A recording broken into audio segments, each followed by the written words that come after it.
آج ہم پاکستان کی تاریخ کے اس دور کو سمجھنے کی کوشش کر رہے ہیں جسے جمہوری بحالی کا زمانہ کہا جاتا ہے، 1988 سے 1999 تک۔ وأفسانا مسلسل أزمائشت۔ جمہوریت واپس تو آئی مگر مضبوط قدموں کے ساتھ نہیں، بلکہ لرزتے ہوئے، سوالوں میں گھری ہوئی۔ یہ وہ وقت تھا جب عوام نے ایک بار پھر بیلٹ کے ذریعے امید باندھی۔ اقتدار منتخب نمائندوں کے ہاتھ آیا، پارلیمنٹ نے سانس لی اور آئینی عمل دوبارہ متحرک ہوا۔ مگر جمہوریت صرف انتخابات کا نام نہیں، یہ اداروں، رویے اور تسلسل کا امتحان بھی ہوتی ہے۔ اس دور میں مختلف سیاسی جماعتیں سامنے آئے، مختلف قیادتیں اقتدار میں آئے اور ہر حکومت نے اپنے انداز میں نظام چلانے کی کوشش کی۔ ایک طرف عوامی فلاح کے وعدے تھے، دوسری طرف انتظامی دباؤ، معاشی مشکلات اور پالیسی تسلسل کا فقدان۔ مسئلہ نیت کا کم، نظام کی کمزوری کا زیادہ تھا۔ أن موجود تا مرآء استحند۔ حکومتیں آئی، حکومتیں گئیں، اور ہر تبدیلی نے ریاستی مشینری کو ایک نئے سرے سے جھٹکا دیا۔ پالیسیوں کا تسلسل ٹوٹتا رہا، منصوبے ادھورے رہے اور عوام کنفیوژن کا شکار رہے۔ سوال یہ نہیں تھا کہ کون صحیح ہے، سوال یہ تھا کہ نظام کب ٹھہرے گا۔ معاشی میدان میں بھی یہی کیفیت نظر آئی۔ مالی دباؤ، ترقیاتی چیلنجز اور عالمی اقتصادی ماحول، سب نے حکومتوں کے لیے فیصلے مشکل بنا دیے۔ اصلاحات کی بات ہوئی، مگر وقت کم اور مزاحمت زیادہ تھی۔ نتیجہ یہ نکلا کہ عام آدمی کو فائدہ کم، بے یقینی زیادہ ملی۔ خارجہ پالیسی کے محاذ پر پاکستان ایک حساس دور سے گزر رہا تھا۔ علاقائی ماحول، عالمی تعلقات اور سفارتی تقاضے سب توازن مانگتے تھے۔ یہاں بھی تسلسل کی کمی نے قومی بیانیے کو کمزور کیا۔ ریاستی پالیسی اگر ہر چند سال بعد بدلے تو دنیا اسے سنجیدگی سے نہیں لیتی۔ یہ دور ہمیں ایک اہم سبق دیتا ہے۔ جمہوریت افراد سے نہیں، اداروں سے چلتی ہے۔ قیادت بدل سکتی ہے، مگر اصول مستقل ہونے چاہیے۔ اگر ادارے مضبوط ہوں تو حکومتیں آتی جاتی رہتی ہیں، مگر ریاست آگے بڑھتی رہتی ہے۔ اور اگر ادارے کمزور ہوں تو ہر تبدیلی ایک نیا بحران بن جاتی ہے۔ 1990 کی دہائی کا اختتام ہمیں یہ احساس دلاتا ہے کہ جمہوریت صرف بحالی سے نہیں بچتی، اسے برداشت، مکالمے اور تسلسل کی ضرورت ہوتی ہے۔ اختلاف جمہوریت کی روح ہے، مگر تصادم اس کی کمزوری بن جاتا ہے۔ جمہوری بحالی کے اس دور کو اگر ایک جملے میں سمیٹا جائے تو وہ یہ ہوگا: جمہوریت واپس آئی، مگر اعتماد واپس نہ آ سکا۔ عوام نے ووٹ دیا، مگر یہ یقین پیدا نہ ہو سکا کہ اگلی حکومت پچھلی کے کام کو آگے بڑھائے گی۔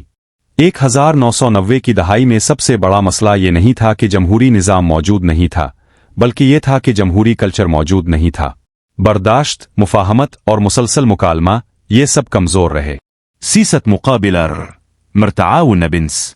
ہر حکومت نے خود کو عبوری سمجھا اور ہر اپوزیشن نے خود کو متبادل اقتدار۔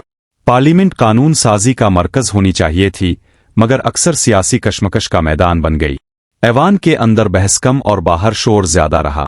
نتیجہ یہ نکلا کہ عوامی مسائل، تعلیم، صحت، روزگار پس منظر میں چلے گئے اور سیاسی عدم استحکام سرخیوں میں رہا۔ یہ دور ہمیں یہ بھی دکھاتا ہے کہ جب سیاسی جماعتیں ادارہ جاتی مضبوطی پر توجہ نہ دے تو شخصیات نظام پر حاوی ہو جاتی ہیں۔ قیادت اہم ہے، مگر جمہوریت صرف قیادت کے سہارے نہیں چلتی۔ اسے مضبوط قوانین، آزاد ادارے اور واضح حدود درکار ہوتی ہیں۔ ایک اور اہم پہلو عوامی توقعات کا تھا۔ جمہوریت سے بہت کچھ امید باندھی گئی تھی، فوری بہتری، تیز انصاف، معاشی استحکام۔ مگر جب نتائج تاخیر کا شکار ہوئے تو مایوسی پھیلنے لگی۔ یہاں ریاست اور عوام کے درمیان اعتماد کا خلا مزید بڑھا۔ یہ بات سمجھنا ضروری ہے کہ جمہوریت کوئی فوری حل نہیں، بلکہ ایک تدریجی عمل ہے۔ اگر اسے ہر چند سال بعد نئے سرے سے شروع کرنا پڑے تو ترقی رک جاتی ہے۔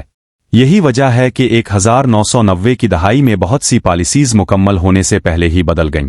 اس پورے دور سے ہمیں ایک صاف سبق ملتا ہے: جمہوریت کو صرف اقتدار کی منتقلی نہیں، بلکہ ذمہ داری کی منتقلی بھی ہونا چاہیے۔ جب حکومت بدل توريثة سمت نہ بدل، جب اختلاف تو نظام نو۔ آج کے لیے یہ پیغام خاص طور پر اہم ہے۔